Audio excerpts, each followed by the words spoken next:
Linnea in Monet's garden. Just think, I've been in a famous artist's garden, and I've been in Paris. My friend Mr. Bloom was with me. In fact, the whole thing was actually his idea. But maybe I should begin at the beginning. I love flowers.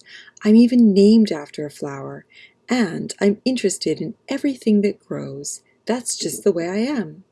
And that's how Mr. Bloom is too. He's my upstairs neighbor. Mr. Bloom used to be a gardener. He's retired now, which is good, because it means he has lots of time to spend with me. Mr. Bloom knows just about everything there is to know about plants. It seems like that anyway. When I go to visit him, I like to look in a book that Mr. Bloom has about the French artist Claude Monet. Monet loved flowers too. He painted lots of pictures of them. Probably his best-known flower paintings are his pictures of water lilies. There are reproductions of Monet's paintings in Mr. Bloom's book, and old photographs of the artist, his wife Alice, and all 8 children.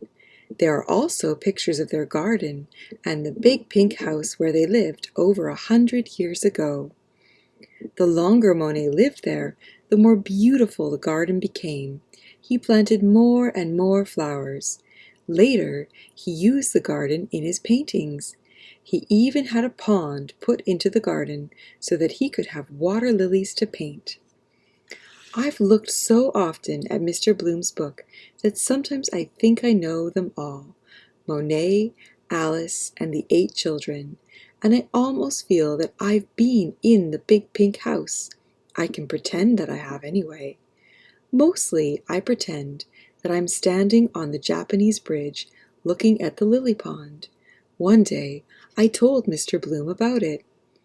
"It's possible to really stand on that bridge," said Mr. Bloom. "You mean it's still there?" I asked. I read in the paper that they were collecting money to restore the house and garden. They had become completely run down and overgrown, but now they look almost exactly as they did when Monet lived there, and they have been turned into a museum. Anybody can go there and look. But Monet and the children can't still be around. "No," said Mr. Bloom. "They died a long time ago, just like your great-great-grandfather and his children." "How old would Monet be if he were still alive today?" "Let's see now," said Mr. Bloom, counting on his fingers. 145 years old. "Well," I said, "if someone is that old, then they must be dead. But what about the garden? How do we get there?" "First, we'd have to get to Paris," said Mr. Bloom. "Oh," I said, "that's a long way away." "It's a long way," said Mr. Bloom, "but it's not impossible." And just think, everything was finally arranged so that I could go to Paris with Mr. Bloom. But it took all of my savings and a little more.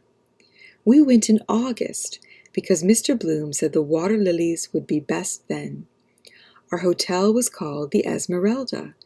It was tiny and old, but Mr. Bloom thought that it was probably the loveliest hotel in the whole city of Paris. It was right on the river Seine, which flows through all of Paris. The part of the city where we stayed is called the left bank. From my window, I could see all of Notre Dame Cathedral. That is the city's most famous church. The book, The Hunchback of Notre Dame, takes place there. Mr. Bloom hadn't read the book, but he had seen the film. It's about a terribly ugly bell ringer named Quasimodo and a beautiful gypsy named Esmeralda. The hotel is named after Esmeralda, of course, and in the hall there is a painting of her dancing with her little pet goat Djali. There is also a red couch in the hall where the hotel's dog Cannelle always sits. The cats Mona and Lisa lie in the armchairs, but Tiger prefers to sit in the window, staring and purring. Mr. Bloom discovered that the house was built in 1640. That is a long time ago. At that time, there was a secret passage under the house leading down to the river. The floor in our room was sagging with age. The walls were made of uneven stones, and there were ancient beams in the ceiling. But the furniture wasn't that old. It was only about as old as Monet. In front of the hotel is a park, which belongs to the church of St. Julian, which means St. Julian the Poor. The city's second oldest tree grows there, supported by a cement pillar. It's a robinia, or false acacia, which came all the way from America in a basket and was planted there in 1681. It still has fresh green leaves, even though it's more than 300 years old. I couldn't reach up to them, so I took a leaf from another tree in the park to press in my travel diary. There were so many interesting things to look at from my window, especially the dogs. In Paris, lots of dogs go out by themselves, particularly on our little street. Canelle knows them all. Her boyfriend, Baskerville, belongs to the English bookshop around the corner. My first day in Paris, I saw a very old and elegant gentleman walking down the street. All of a sudden, 2 enormous dogs ran right into him. It looked as if they were going to knock him over.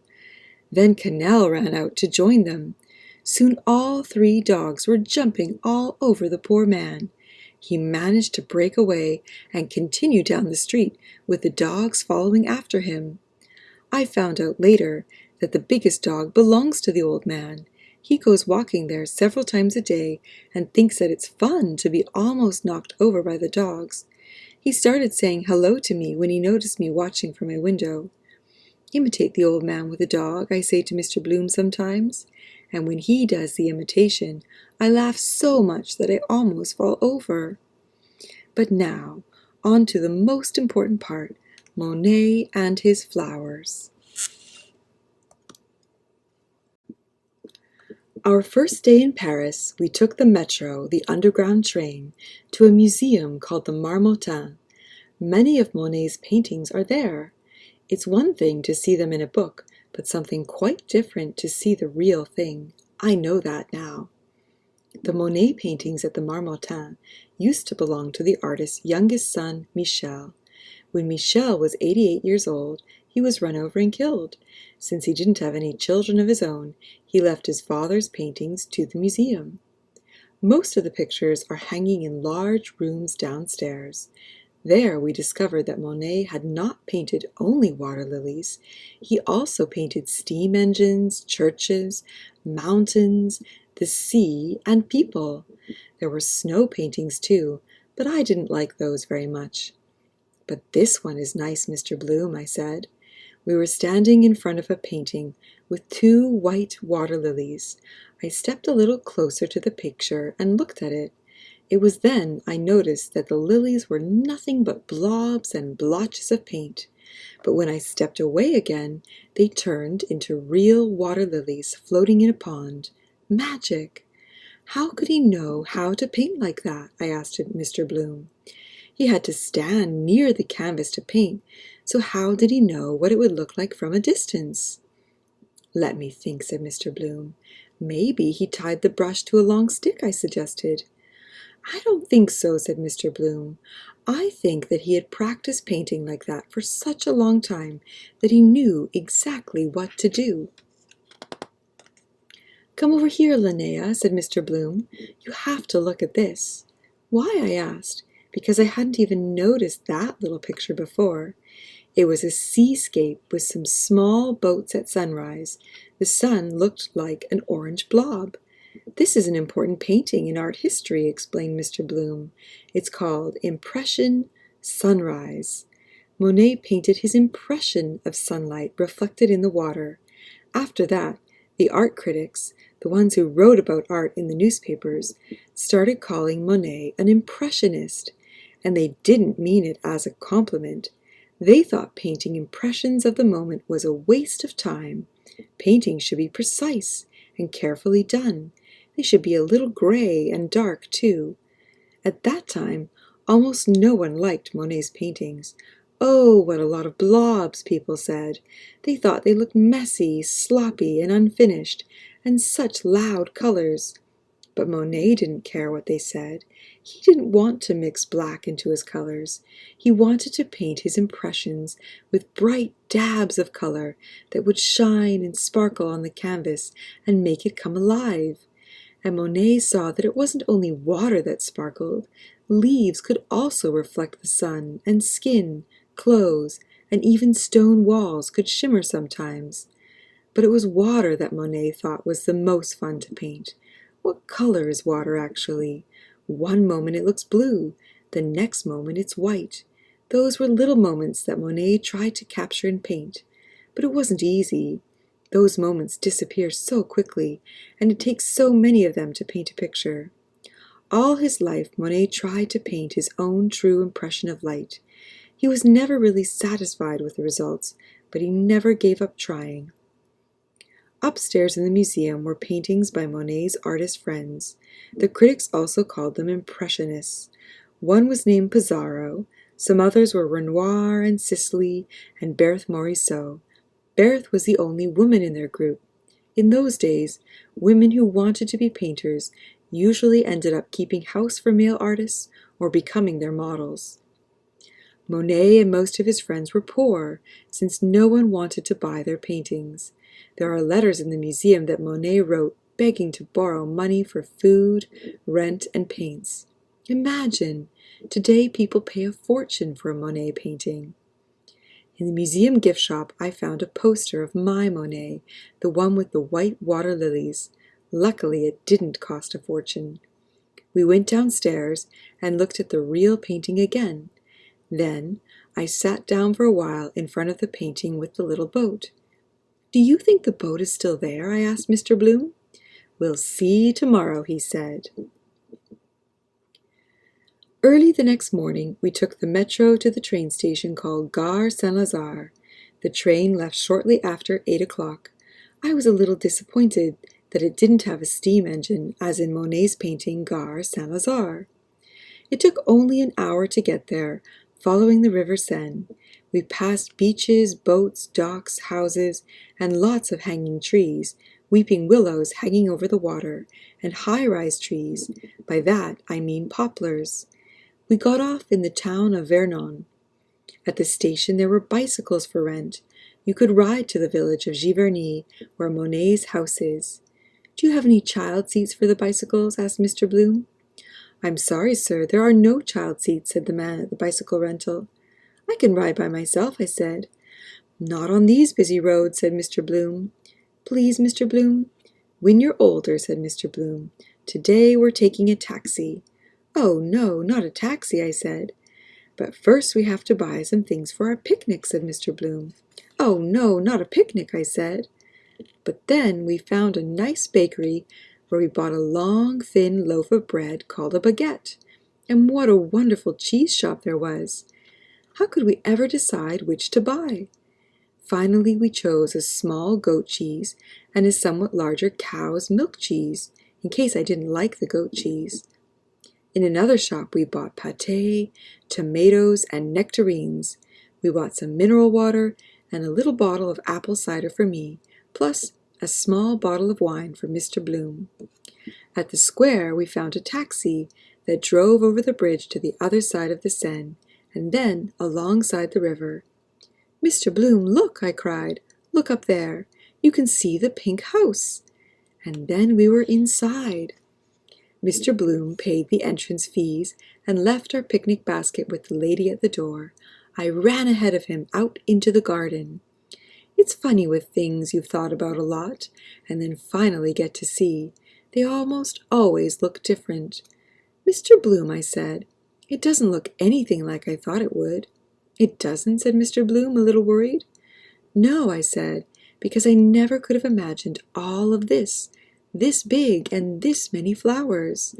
If we could have looked at the garden from above, it probably would have looked like stripes of gravel paths and rows of flower beds in different colors. Mr. Bloom knew the names of almost all the flowers. In the blue row, there were flax flowers, bluebells, delphiniums, foxgloves. In the pink row, there were peonies, hollyhocks, and roses. By the widest path there were nasturtiums, their orange flowers practically covering the gravel path. It was as if the flowers on one side of the path were trying to crawl over to the flowers on the other side. A couple of the rows had flowers of all different colors. Some were so tall that they hung out over the path. I could squat down under all that green and pink and yellow and see flowers all around me. Next we looked at the pigeon house and the turkey pen. Can you think of a funnier looking bird than a turkey? We both had our cameras with us, and I had my sketchbook too. It was hard to decide if we should look or take pictures. A cat followed us around.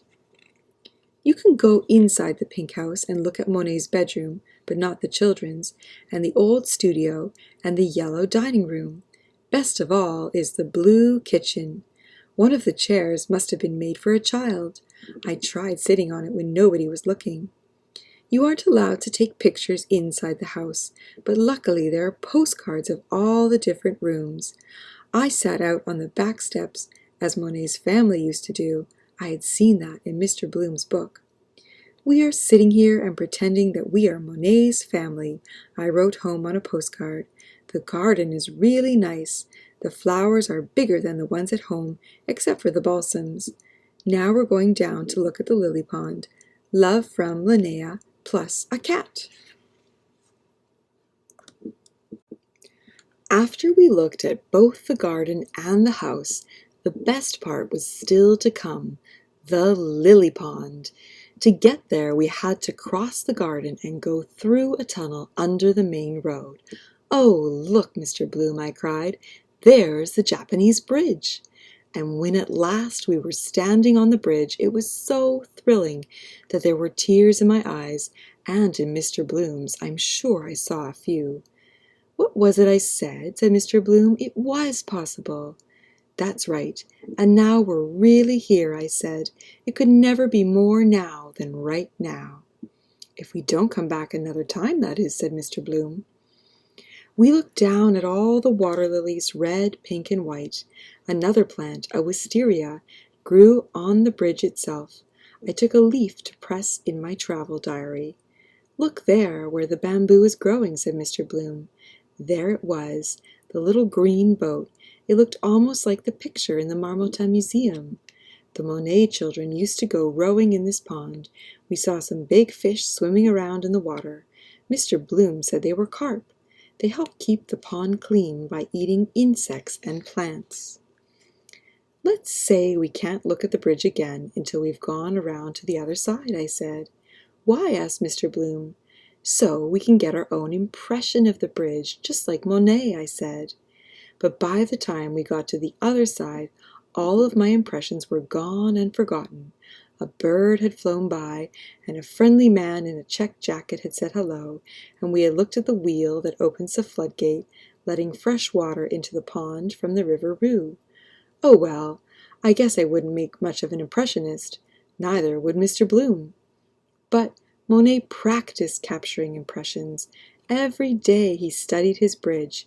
He discovered that it looked different depending on the time of day and the weather. It was sunlight that made the difference. Monet painted many pictures of the bridge, and none of them is the same as the others.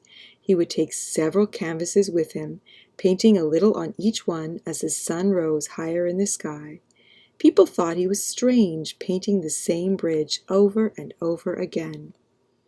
When Monet was an old man, he got a cataract on his eye and became almost blind. He kept on painting anyway, but his pictures were almost all red. When he finally dared to let a doctor operate on his eye, all the other colors returned to his painting. I took out my sketchbook and decided to draw just one water lily. I thought it would be too hard to draw the whole pond with the clouds reflected in the water at the same time as the seaweed that was swaying under the water. My water lily turned out all right, but I wasn't really that satisfied with it. But then Monet was never satisfied with his pictures either. Sometimes he was so dissatisfied that he would take a whole pile of paintings and burn them out in the garden. Mr. Bloom told me that Monet bought the land where the lily pond is when he was 53 years old. 3 years earlier, he had been able to afford the house. People had finally started to like his paintings and to buy them. I took pictures of the pond from lots of different angles. Mr. Bloom was afraid that I would fall in when I was taking the water lily pictures. Under an arch of climbing roses we found the bench where Monet used to sit and look at his lily pond. Naturally, we went over and sat down, just as he used to do. "Tell me about when Monet was old," I said. "It was then that he got his great idea," said Mr. Bloom. He started work on the biggest pictures he had ever painted. They would cover the walls of a big round room. No, it would be 2 rooms. Monet had to build a new studio so as to have room for the pictures. He painted and painted for 10 years, the last 10 years of his life. When the panels were covered with paint, he started to paint over parts of the pictures and make changes. As usual, he wasn't satisfied. Finally, his best friend told him he had to stop before he destroyed the paintings, that at that moment they were already masterpieces. Monet didn't think so, but he did stop making changes. "Are the masterpieces still around?" I asked Mr. Bloom. "Can we go see them?" "The water lily rooms are in the orangerie in Paris," said Mr. Bloom. "That used to be the king's greenhouse, but now it's a museum. But the rooms have been closed for repairs for several years now." "I hope they've opened them again," I said. This picture of Monet sitting on the bench was taken the last summer of his life. The paintings were finished by then, but he didn't want to let go of them. They were still hanging in his studio when he died. He lived to be 88 years old. "Mr. Bloom, we forgot something. Our lunch," said Mr. Bloom. "And I'm starving," I said. "This would be a good place for a picnic," said Mr. Bloom, "right here by Monet's bench." We went up to the pink house to get our picnic basket, but there we found out that picnicking in the garden was not allowed. People would just litter and make a mess, explained the lady. "Well then, we'll find a good place outside the garden," said Mr. Bloom. "Not as good as by Monet's bench," I said, "but we did find a good place, by the river Rue, just where it flows into the garden. There we spread out all of our goodies. What a feast," said Mr. Bloom. "Could it be any better than this?" "Yes," I said, "on Monet's bench by the lily pond." As it turned out, the goat cheese wasn't all that bad, but the cow's milk cheese was much better. Mr. Bloom thought just the opposite, which was lucky for me. The pâté and apple cider were good too, especially with the long baguette. After lunch, I lay on my back in the grass and watched the clouds sailing by in the sky. "Don't fall asleep now," said Mr. Bloom. "Soon we have to call a taxi so we won't miss our train in Vernon." I slept all the way on the train back to Paris. I didn't see a single bend of the river. Back at the hotel, I went right to bed without even waiting to see the old man and the dog. The museum in Paris with the most impressionist paintings was called the Jeu de Paume. The paintings that used to be there have now been moved to the Musée d'Orsay. When we arrived at the Jeu de Paume, there was a big crowd in front of the entrance. "We can't stand there and wait," said Mr. Bloom. "That could take hours." "Then let's go and see if the Masterpiece Museum is open," I said. The orangerie was close by, just across the park. When we didn't see any arrows or signs pointing out the way to Monet's water lilies, we got a little worried. "Sorry, but the water lily rooms are closed for repairs," said the lady at the door. "But they will be open again next month, and you are welcome to come back then." "The thing is," Mr. Bloom explained, "this little girl and I have come a long way to see the water lilies, and we have to go home the day after tomorrow. Can't you make an exception?" "Unfortunately not," said the lady. "The rooms are closed to the public." And when she said that, Mr. Bloom looked so sad that I burst into tears. "Oh dear," said the lady, "let me see if something can be done." After a long time, she returned and winked at us.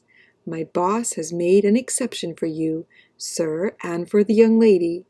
Come along discreetly so none of the other visitors will notice." So that's how we ended up right in the middle of the masterpiece itself. Imagine, We had water lilies all around us. Good thing that I started crying at the entrance. Tomorrow is our last day in Paris, said Mr. Bloom. Oh no, I said, it's going too fast. I agree, said Mr. Bloom. That's why we'll have to do something extra special. Shall we go up the Eiffel Tower? Maybe, I said. Too bad we've already been to Giverny. Otherwise we could do that tomorrow. You can do the same thing twice, said Mr. Bloom. If it's something extra special, that is. Mr. Bloom counted our money. Yes, there was enough for the train tickets, taxi, and the museum. So the next day we were back in Monet's garden again. This time we could take it easy and concentrate on only a few things, instead of running around trying to see everything. When we were standing by the pigeon house, a man in a checked jacket came up to us. So you've come back again, he said. How did you know that? Asked Mr. Bloom. I recognized the girl in the straw hat, said the man. And guess who it was? Monet's step-great-grandson. His name was Jean-Marie Turgot, and he was a painter too, but he painted much stranger pictures than Monet's, he said. He lived in the village, and when he was little, he used to play here in the garden. Tell us how it was then, said Mr. Bloom. Tell us about Monet and Alice and the 8 children, I begged. Both Monet and Alice died before I was born, said Jean-Marie. The one who ran everything here was Alice's daughter Blanche, my grandmother's sister. We called her Lan, and all of us children loved her because she was so nice. I remember how surprised she looked once when she saw a sail crossing the garden, but it was only I who had rigged up a bedsheet on the little boat in the lily pond. Jean-Marie had some old photographs of his relatives that he showed us too, and guess what? It was his wife who wrote the book about Monet that Mr. Bloom has. The next morning we had to leave Paris. Mr. Bloom woke me up at 6 o'clock. If you get up right now, we'll have time to see one more thing, he said. No, what? What is it now? I said. Sunrise on the Seine, said Mr. Bloom. Go by yourself, I said from under the blanket. But I ended up going with him after all. It was foggy and damp outside. We crossed the bridge to the island called Ile de la Cité. Way over on the left end of the island was a weeping willow tree, its branches hanging over the river. Mist rose from the water flowing under the next bridge. In the distance we could see the Eiffel Tower. At that moment the first rays of the sun appeared, warming us. I'm thinking of a certain painting, said Mr. Bloom, one of those in the book. I know which one you mean, I said. It's the second most misty of the Sunrise on the Seine paintings. Home again. It's lucky that there are some good things about a trip's being over, coming home and telling everybody about it, for example, and seeing how all the pictures turned out. We forgot to take a picture of the old man with the dog, I said. But I have one of Cannell, said Mr. Bloom. Do your imitation of the old man with the dog, I said. And when Mr. Bloom did it, I laughed until I fell over. I showed Mr. Bloom my bulletin board, where I've pinned up postcards and tickets from our trip, a pigeon feather, and a photo of Jean-Marie. I have some other things in a wooden box that I found in a trash can in Paris, a little monkey, a nightcap, 100 meters of pink satin ribbon, all of that bought for next to nothing at the flea market in Paris, a red book of city maps, a doll pencil case, and a kaleidoscope. Almost everybody knows that I've been in Monet's garden and that I've been in Paris, but when they ask, how was the Eiffel Tower? I answer, listen, we had far more important things to see than that.